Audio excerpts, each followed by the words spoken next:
बच्चों, कैसे हैं आप? आज हम आपकी पुस्तक का पाठ 15 देखेंगे, पढ़ेंगे और समझेंगे, जिसमें आपके राष्ट्रपिता का वर्णन है, उनकी जीवन शैली का वर्णन है। आप सोच रहे होंगे आपके राष्ट्रपिता, भला वो कौन है? तो देखिए, आइए जानते हैं हम सब के राष्ट्रपिता के बारे में, जो कि महात्मा गांधी हैं। महात्मा गांधी का जन्म 2 अक्टूबर 1869 ईस्वी को गुजरात राज्य के काठियावाड़ जिला अंतर्गत पोरबंदर में हुआ था। इनकी माता पुतलीबाई थीं और पिता श्री करमचंद गांधी थे। इनके बचपन का नाम मोहनदास था। इनके पिता श्री राजकोट रियासत के दीवान थे और राजकोट में रहकर गांधी जी ने हाई स्कूल की परीक्षा उत्तीर्ण की। इसके बाद वे उच्च शिक्षा हेतु और बैरिस्टर बनने हेतु इंग्लैंड गए। वहां से बैरिस्टर बनने के बाद उन्होंने दक्षिण अफ्रीका में वहां से वकालत करने के बाद वो भारत लौट आए। सन 1893 में एक साल के लिए सन 1893 में वे वकालत करने के लिए दक्षिण अफ्रीका गए। वहां उन्होंने कई प्रकार के भेदभाव का सामना किया। उन्होंने करीब साउथ अफ्रीका में 20 साल तक अन्याय के खिलाफ लड़ाई लड़ी। सन 1915 में गांधी भारत लौटे। फिर उन्होंने कई आंदोलन जैसे चंपारण सत्याग्रह, खेड़ा सत्याग्रह, चोरा चोरी, सविनय अवज्ञा आंदोलन, भारत छोड़ो आंदोलन जैसे कई महत्वपूर्ण आंदोलन किए। इस दौरान गांधी जी की जीवन शैली कैसी रही, तो चलिए इसी का वर्णन आपके पाठ में दिया गया है। तो देखिए, पढ़ते हैं ये पाठ जो है नौकर, जिसका शीर्षक है नौकर। अब इस पाठ का शीर्षक भला नौकर क्यों रखा गया, इसे पढ़ने के लिए आइए, इसे समझने के लिए आइए पढ़ते हैं ये पाठ। पाठ 15 नौकर। आश्रम में गांधी कई ऐसे काम भी करते थे जिन्हें आमतौर पर नौकर चाकर करते हैं। जिस जमाने में वे बैरिस्ट्री से हजारों रुपया कमाते थे, उस समय भी वे प्रतिदिन सुबह हाथ से चक्की पर आटा पीसा करते थे। चक्की चलाने में कस्तूरबा और उनके लड़के भी हाथ बटाते थे। इस प्रकार घर में रोटी बनाने के लिए महीन या मोटा आटा वे खुद पीस लेते थे। साबरमती आश्रम में भी गांधी ने पिसाई का काम जारी रखा। वह चक्की को ठीक करने में कभी कभी घंटों मेहनत करते थे। कई बार जब चक्की खराब हो जाती थी, उसे ठीक भी वे खुद ही करते थे। एक बार एक कार्यकर्ता ने कहा कि आश्रम में आटा कम पड़ गया है। आटा पिसवाने में हाथ बटाने के लिए गांधी फौरन उठकर खड़े हो गए। गेहूं पीसने से पहले उसे बीन कर साफ करने पर वह जोर देते थे कि गेहूं पहले साफ कीजिए और फिर उसे साफ करके फिर पीसिए। कौपीनधारी इस महान व्यक्ति को अनाज बीनते देखकर उनसे मिलने वाले लोग हैरत में पड़ जाते थे कि इतना बड़ा आदमी, बैरिस्ट्री का आदमी और दक्षिण अफ्रीका विदेश घूमकर लौटा आदमी यहाँ पर चक्की पीस रहा है भारत में। बाहरी लोगों के सामने शारीरिक मेहनत का काम करते गांधी को शर्म नहीं लगती थी। एक बार उनके पास कॉलेज के कोई छात्र मिलने आए। उनको अंग्रेजी भाषा के ज्ञान का बड़ा गर्व था। गांधी से बातचीत के अंत में वे बोले, बापू, यदि मैं आपकी कोई सेवा कर सकूं तो मुझे कृपया अवश्य बताएं। उन्हें आशा थी कि बापू उन्हें कुछ लिखने पढ़ने का काम देंगे। गांधी ने उनके मन की बात ताड़ ली और बोले, ताड़ ली अर्थात समझ ली, पढ़ ली और बोले, अगर आपके पास समय हो तो इस थाली के गेहूं बीन डालिए। गेहूं बीन डालिए यानी गेहूं साफ कर दीजिए। आगंतुक बड़ी मुश्किल में पड़ गए, लेकिन अब तो कोई चारा नहीं था। 1 घंटे तक गेहूं बीनने के बाद वह थक गए और गांधी से विदा मांगकर चले गए। आगंतुक अर्थात गेस्ट जो उनसे मिलने आए थे, तो उन्हें भी 1 घंटे तक उन्होंने भी गेहूं बीना और जब वो थक गए तो चुपचाप गांधी जी से विदा मांगकर आश्रम से चले गए। यह इन्होंने क्यों ऐसा किया गांधी जी ने? ताकि जो उनके मन में अहंकार था, कॉलेज के बच्चों के मन में, वो अहंकार को हटाकर उनसे गेहूं बीनने का काम करवा सके। वो शायद यह दिखाना चाहते थे कि कोई भी काम छोटा या बड़ा नहीं होता और हमें अपने सारे काम स्वयं ही करने चाहिए। भले ही हम कितनी शिक्षा प्राप्त कर ले, कितने भी बड़े बन जाए, किंतु अपना व्यक्तिगत काम और किसी भी काम को करने में हमें शर्म नहीं करनी चाहिए। कुछ वर्षों तक गांधी ने आश्रम के भंडार का काम संभालने में मदद दी। सवेरे की प्रार्थना के बाद वे रसोई घर में जाकर सब्जियां छीलते थे। रसोई घर या भंडारे में अगर वे कहीं गंदगी या मकड़ी का जाला देख पाते थे तो अपने साथियों को आड़े हाथों लेते। आड़े हाथों लेना यानी अपने साथियों को डांटते थे भी कि यहाँ पर इतनी गंदगी है और तुम लोग क्या कर रहे हो। वह रसोई घर में सुबह जाकर खुद सब्जियां छीलते थे, साफ सफाई भी कर लेते थे और जहां पर उन्हें गंदगी या मकड़ी का जाला दिखता तो अपने साथियों को भी डांट लगाते थे। उन्हें सब्जी, फल और अनाज के पौष्टिक गुणों का खूब ज्ञान था। एक बार एक आश्रमवासी ने बिना धोए आलू काट दिए। गांधी ने उसे समझाया कि आलू और नींबू को बिना धोए नहीं काटना चाहिए। एक बार एक आश्रमवासी को कुछ ऐसे केले दिए गए जिनके छिलकों पर काले चकत्ते पड़ गए थे। उसने बहुत बुरा माना। तब गांधी ने उसे समझाया कि ये जल्दी पच जाते हैं और तुम्हें खास तौर पर इसलिए दिए गए हैं कि तुम्हारा हाजमा कमजोर है। गांधी आश्रमवासियों को अक्सर स्वयं ही भोजन परोसते थे। इस कारण वे बेचारे बेस्वाद उबली हुई चीजों के विरुद्ध कुछ कह भी नहीं पाते थे। दक्षिण अफ्रीका की एक जेल में वे सैकड़ों कैदियों को दिन में 2 बार भोजन परोसने का कार्य भी कर चुके थे। तो देखिए, जब वो दक्षिण अफ्रीका में बैरिस्ट्री करने गए थे, वहां भी उन्होंने दिन में 2 बार वहां के कैदियों को, एक जेल में सैकड़ों कैदियों को भोजन परोसने का कार्य भी किया था।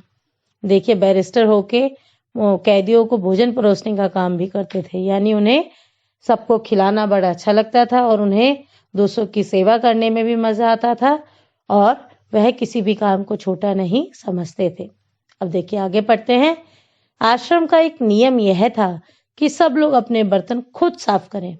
रसोई के बर्तन बारी बारी से कुछ लोग दल बांधकर धोते थे। दल बांधना यानी ग्रुप बना लिया जाता था, समूह बना लिया जाता था और उनसे बर्तन और फिर मिलकर बारी बारी से उस दल से बर्तन धुलवाए जाते थे।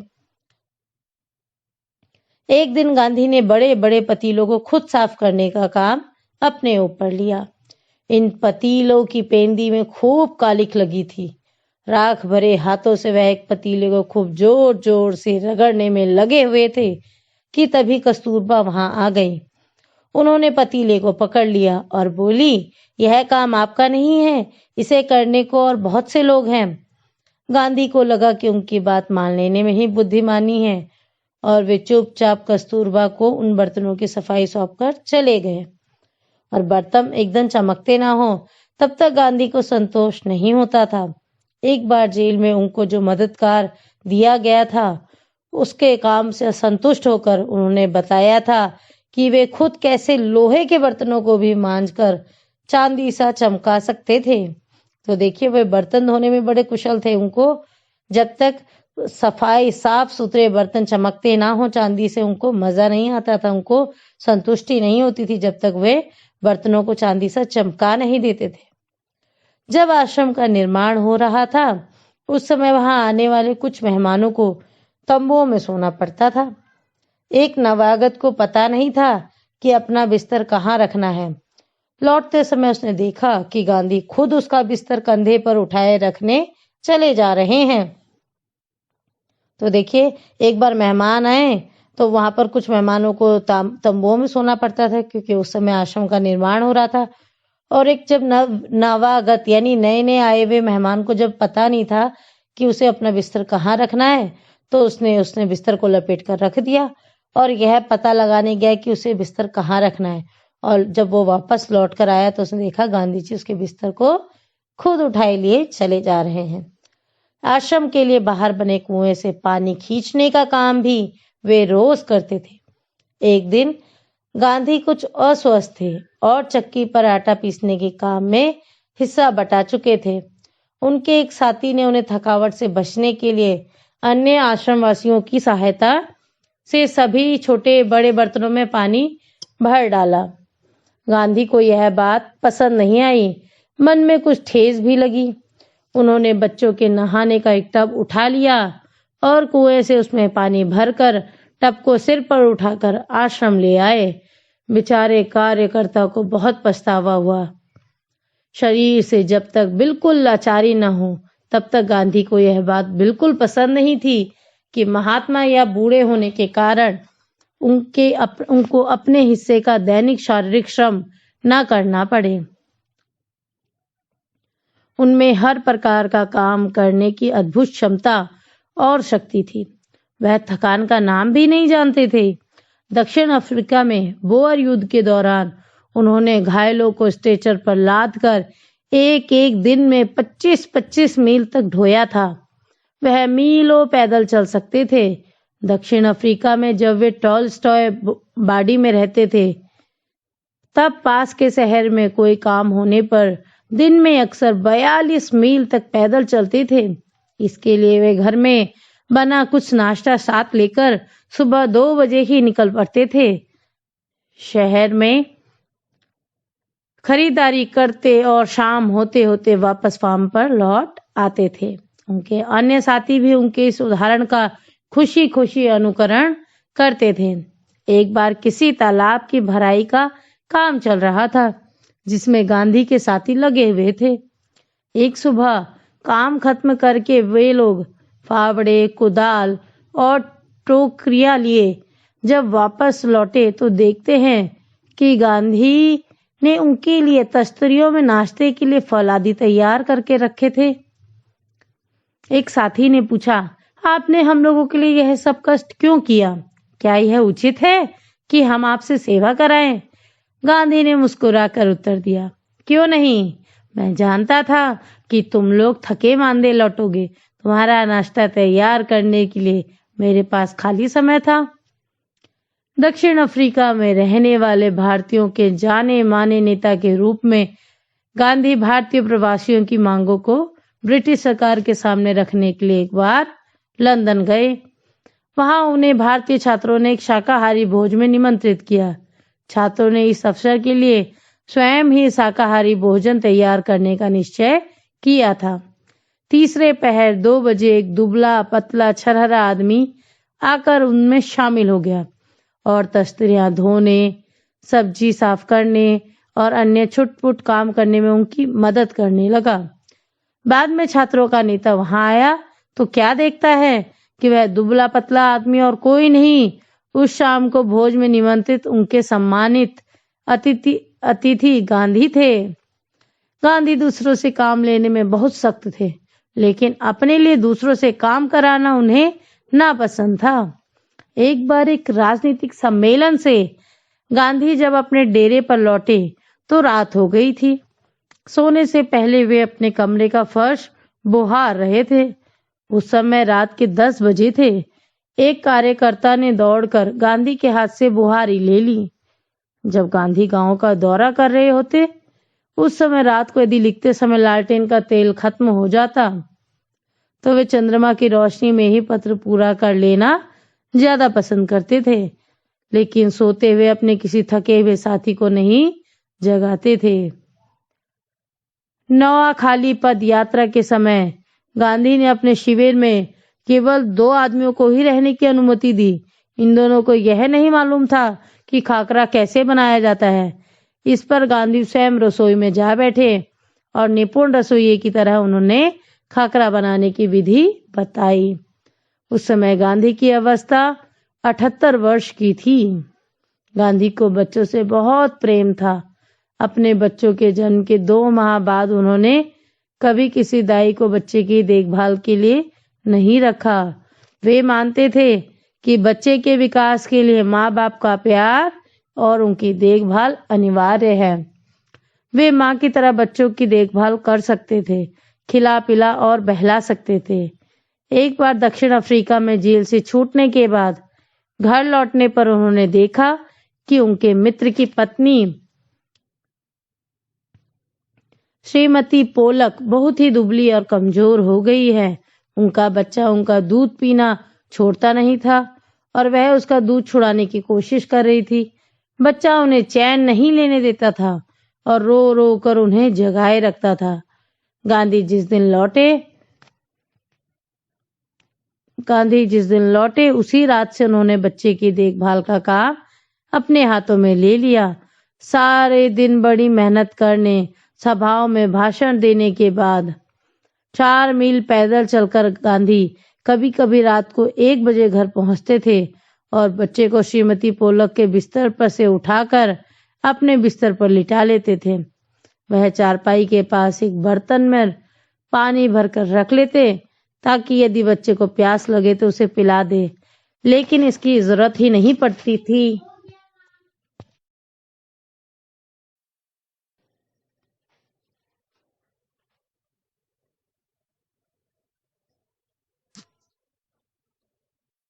यह प्यास लगे तो उसे पिला दे, लेकिन इसकी जरूरत ही नहीं पड़ती थी। बच्चा कभी नहीं रोता और उनकी चारपाई पर रात में आराम से सोता रहता था। एक पखवाड़े तक माँ से अलग सुलाने के बाद बच्चे ने माँ का दूध छोड़ दिया। गांधी अपने से बड़ों का बड़ा आदर करते थे। दक्षिण अफ्रीका में गोखले गांधी के साथ ठहरे हुए थे। उस समय गांधी ने उनके दुपट्टे पर इस्त्री की। वह उनका बिस्तर ठीक करते थे, उनको भोजन परोसते थे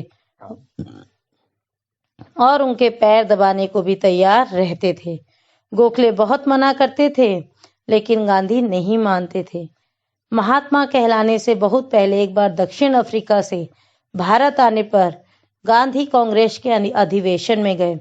वहां उन्होंने गंदे पाखाने साफ किए और बाद में उन्होंने एक बड़े कांग्रेसी नेता से पूछा, मैं आपकी क्या सेवा कर सकता हूँ? नेता ने कहा, मेरे पास बहुत से पत्र इकट्ठे हो गए हैं जिनका जवाब देना है। मेरे पास कोई कारकुन नहीं है जिसे यह काम दूं। क्या तुम यह काम करने को तैयार हो? गांधी ने कहा, जरूर, मैं ऐसा कोई भी काम करने को तैयार हूं जो मेरी सामर्थ्य से बाहर ना हो। यह काम उन्होंने थोड़े ही समय में समाप्त कर डाला और इसके बाद उन्होंने उन नेता की कमीज के बटन आदि लगाने और उनकी अन्य सेवा का काम खुशी से किया। जब कभी आश्रम में किसी सहायक को रखने की आवश्यकता होती थी, तब गांधी किसी हरिजन को रखने का आग्रह करते थे। उनका कहना था, नौकरों को हमें वेतनभोगी मजदूर नहीं, अपने भाई के समान मानना चाहिए। इसमें कुछ कठिनाई हो सकती है, कुछ चोरियां भी हो सकती हैं, फिर भी हमारी कोशिश सर्वथा निष्फल नहीं जाएगी। उन्हें यह मालूम ही न था कि किसी को नौकर की भांति कैसे रखें। एक बार भारत की जेल में उनके कई साथी कैदियों को उनकी सेवा टहल का काम सौंपा गया। एक आदमी उनके फल धोता या काटता, दूसरा बकरियों को धोता, तीसरा उनके निजी नौकर की तरह काम करता और चौथा उनके पाखाने की सफाई करता था। एक ब्राह्मण कैदी उनके बर्तन धोता था और 2 गोरे यूरोपियन प्रतिदिन उनकी चारपाई बाहर निकालते थे। गांधी ने देखा कि इंग्लैंड में ऊंचे घरानों में घरेलू नौकरों को परिवार का आदमी माना जाता था। एक बार एक अंग्रेज के घर से विदा लेते समय उन्हें यह देखकर खुशी हुई कि घरेलू नौकरों को उनसे परिचय नौकरों की तरह नहीं बल्कि परिवार के सदस्य के समान कराया गया। एक बार एक भारतीय सज्जन के वहां काफी दिनों तक ठहरने के बाद गांधी जब चलने लगे, तब उस घर के नौकरों से उन्होंने विदा ली और कहा, मैं कभी किसी को अपना नौकर नहीं समझता, उसे भाई या बहन ही माना है और आप लोगों को भी मैं अपना भाई समझता हूँ। आपने मेरी जो सेवा की उसका प्रतिदान देने की सामर्थ्य मुझ में नहीं है, लेकिन ईश्वर आपको इसका पूरा फल देंगे। तो देखिए कितना सुंदर पाठ है। गांधी जी के बारे में कितना अच्छा वर्णन है। गांधी जी की शख्सियत को शायद आप इससे अच्छी तरह जान पाए होंगे और यह पाठ उनके बारे में अनु बंदोपाध्याय जी ने लिखा है। अब अनु बंदोपाध्याय जी कौन थी देखिए। 1917 में इनका जन्म हुआ और 2006 में अनु बंदोपाध्याय जी की मृत्यु हो गई। स्वतंत्रता आंदोलन के साथ साथ सामाजिक कामों में भी गांधी जी की अभिन्न सहयोगी रही। वो गांधी जी को इतने नजदीक से जानती थी, इसीलिए उन्होंने उनके बारे में ये पाठ लिखा। उन्होंने collected works of Mahatma Gandhi के संपादन के अलावा कस्तूरबा ट्रस्ट के साथ भी काम किया। बहुरूप गांधी में लेखिका ने गांधी जी की दिनचर्या के उन कार्यों को रोचकता से लिखा है जिन्हें गांधी जी करते थे। गांधी जी केवल राष्ट्रपिता और स्वाधीनता के निर्माता ही नहीं थे, उनके जीवन के हर प्रसंग से कुछ न कुछ बहुत कुछ सीखा जा सकता है। ये था गांधी जी के बारे में निबंध। अब चलिए अब जरा हम इसके अभ्यास कार्य पर आते हैं। पहला प्रश्न है निबंध से, आश्रम में कॉलेज के छात्रों से गांधी जी ने कौन सा काम करवाया और क्यों? बताइए, आश्रम में कॉलेज के छात्रों से क्या काम करवाया था? गेहूं बिनवाने का काम करवाया था। बिल्कुल सही। और क्यों करवाया था? क्योंकि जब वो लोग इंग्लिश बोल रहे थे और अपने आप को ज्यादा महान दिखाने की कोशिश कर रहे थे, तो शायद गांधी जी उनकी इस हरकत को भाप गए थे और वह उनको यह बताना चाहते थे कि कोई काम छोटा नहीं होता। इसीलिए उन्होंने छात्रों को बीनने को काम दिया। फिर है दूसरा प्रश्न, आश्रम में गांधी कई ऐसे काम करते थे जिन्हें आमतौर पर नौकर चाकर करते हैं। पाठ से 3 ऐसे प्रसंगों को अपने शब्दों में लिखो जो इस बात का प्रमाण हो। ये तो बहुत आसान है। नौकर सब्जी छीलते हैं, है ना? तो गांधी जी भी सब्जी छीलते थे, कपड़े धोते थे, पानी भर कर लाते थे। तो बहुत सारे ऐसे प्रसंग आए हैं क्योंकि गांधी जी तो अपना सारा काम अपने आप ही करते थे और दूसरों की सेवा करने का भी उन्हें बहुत शौक था। तो आप इनमें से कोई भी 3 प्रसंग आसानी से छाड़ सकते हैं। फिर है तीसरा, लंदन में भोज पर बुलाए जाने पर गांधी जी ने क्या किया? लंदन पर भोज पर बुलाए जाने पर गांधी जी ने क्या किया? वह वहां जाकर क्या करने लगे? खुद वहां पर जाकर काम करने लगे। अपने भोज का खुद ही चुपचाप आए और उनके साथ मदद कराने लगे, जितने भी रसोई जो वहां पर काम कर रहे थे। फिर है चौथा, गांधी जी ने श्रीमती पोलक के बच्चे का दूध कैसे छुड़वाया? श्रीमती पोलक के बच्चे को अपने साथ सुलाते थे। वो रात को 1 बजे घर आते थे, तब भी वो आश्रम आते थे। वो श्रीमती पोलक के बच्चे को खुद अपने साथ सुलाते थे और अपनी चारपाई के पास पानी रख लेते थे ताकि उसे भूख लगे तो उसे पानी पिला सके, है ना? इस तरह दूध छुड़वाया था ना। फिर है पांचवा, आश्रम में काम करने या करवाने का कौन सा तरीका गांधी जी अपनाते थे? इसे पाठ पढ़कर लिखो। काम करने या करवाने का कौन सा तरीका गांधी जी अपनाते थे? उन्हें साफ सफाई पसंद थी। वह काम करवाने में बड़े स्ट्रिक्ट थे, बड़े अनुशासन में रहते थे और खुद भी काम सफाई से करना पसंद करते थे, है ना? बाकी आप पाठ पढ़कर लिखिएगा। फिर है निबंध से आगे। पहला, गांधी जी इतना पैदल क्यों चलते थे? पैदल चलने के क्या लाभ है? लिखो। क्यों इतना पैदल चलते थे? एक तो उस समय ज्यादा यातायात की सुविधा नहीं थी और दूसरा, पैदल चलने से हमारे शरीर का व्यायाम हो जाता है और हमारे हाथ पैर पूरे शरीर में खून का संचार अच्छा होता है ना? और पैदल चलने के क्या क्या लाभ होते हैं लिखिए। और गांधी जी को भी चलना बहुत पसंद था। फिर है दूसरा, अपने घर के किन्हीं 10 कामों की सूची बनाकर लिखो और यह भी कि उन कामों को घर के कौन कौन से सदस्य अक्सर करते हैं। तुम तालिका की सहायता ले सकते हो। आप इस प्रकार बनाइए तालिका। काम, घर का सामान लाने का काम कौन करता है? पिताजी करते होंगे मोस्टली। पिताजी, मम्मी, भाई, बहन। घर की सफाई करने का कार्य कौन करता है? मम्मी करती होंगी या पापा करते होंगे। बिस्तर रखना, खाना बनाना, कपड़े धोना, इन सब कामों पर टिक लगाइए। अब यह देखो कि कौन सबसे ज्यादा काम करता है और कौन सबसे कम। कामों का बराबर बंटवारा हो सके, इसके लिए तुम क्या कर सकते हो? सोचकर कक्षा में बताओ कि बराबर काम बंट सके। बिल्कुल सही, आप बराबर काम सब में बांट सकते हो, या छोटे बच्चे को छोटे काम, बड़े बच्चे को बड़े काम भी दे सकते हो, है ना। चलिए अब आते हैं अनुमान और कल्पना पर। पहला, गांधी जी ने अपने साथियों की जरूरत के मुताबिक हर काम कर देते थे, लेकिन उनका खुद का काम कोई और करे ये उन्हें पसंद नहीं था। क्यों? क्योंकि वो बड़े स्वाभिमानी थे और वह स्वयं अपना काम करना पसंद करते थे। क्यों? सोचो और अपनी कक्षा में सुनाओ। दूसरा, नौकरों को हमें वेतन भोगी मजदूर नहीं, अपने भाई के समान मानना चाहिए। इसमें कुछ कठिनाई हो सकती है, फिर भी हमारी कोशिश सर्वथा निष्फल नहीं जाएगी। गांधी जी ऐसा क्यों कहते होंगे? तर्क के साथ समझाओ। अब देखिए गांधी जी ने क्यों कहा कि नौकरों को हमें सैलरी खाने वाला या वेतन भोगी, सैलरी पे करने वाला मजदूर नहीं समझना चाहिए, बल्कि अपने भाई के समान समझना चाहिए। पर जब हम कई बार नौकर को भाई के समान समझ लेते हैं तो कई बार नौकर विश्वासघात भी कर देते हैं, चोरी भी कर देते हैं। तो इसीलिए गांधी जी ने कहा है कि इससे कभी कुछ कठिनाइयां हो सकती हैं, लेकिन कभी ये कोशिश निष्फल साबित नहीं होगी, मतलब इसके अच्छे ही परिणाम होंगे। फिर है अगला तीसरा, गांधी जी की कही लिखी बातें लगभग 100 से अधिक किताबों में दर्ज है। घर के काम, बीमारों की सेवा, आगंतुकों से बातचीत आदि ढेरों काम करने के बाद गांधी जी को लिखने का समय कब मिलता होगा? गांधी जी का एक दिन कैसे गुजरता होगा? इस पर अपनी कल्पना में लिखो। पाठ में बताया गया है कि गांधी जी और उनके साथी आश्रम में रहते थे।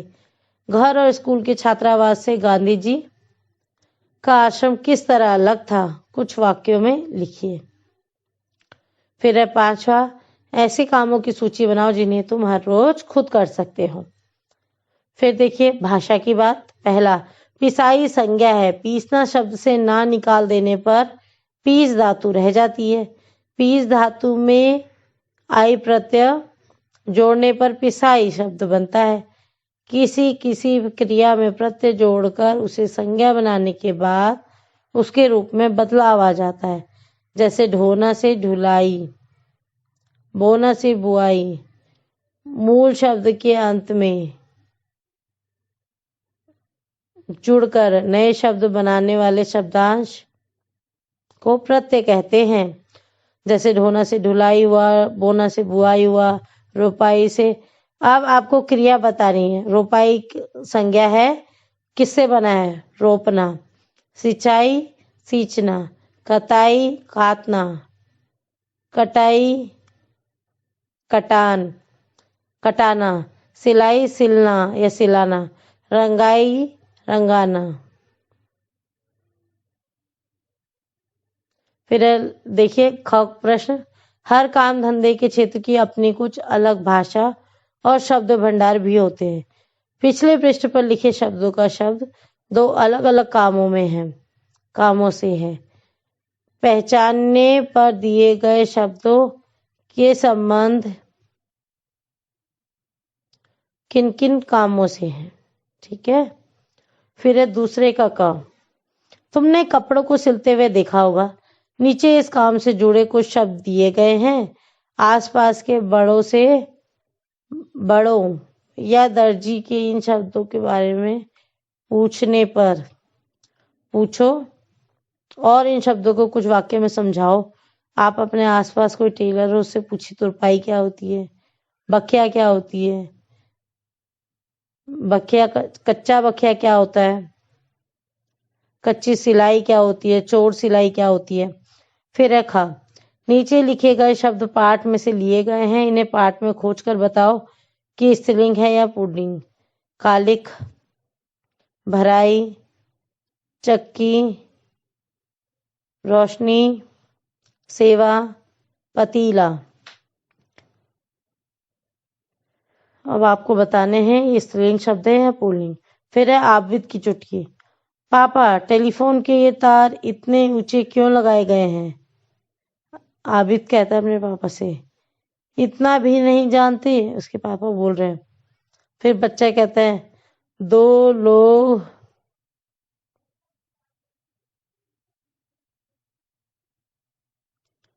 नीचे लिखे शब्द के पाठ से लिए गए हैं, इन्हें पाठ में खोज कर बताओ। ये तो हमारा हो चुका है। अब है आबिद की चुटकी। जरा देखते हैं, ये आपका चुटकुला टाइप है। पापा, टेलीफोन के तार इतने ऊंचे क्यों लगाए जाते हैं? पापा बोलते हैं, इतना भी नहीं जानते। फिर दूसरा बोलता है, बच्चा बोलता है, इतना भी नहीं जानते। फिर बेटा बोलता है, फिर पिताजी बताते हैं, दो लोग फोन पर बतिया रहे हो तब कोई और सुन ना ले, इसलिए तार लगाए जाते हैं, तार इतने ऊंचे लगाए जाते हैं। तो अच्छा था ना आबिद की चुटकी। चलिए, ये था आपका पाठ नौकर और इसका अभ्यास कार्य।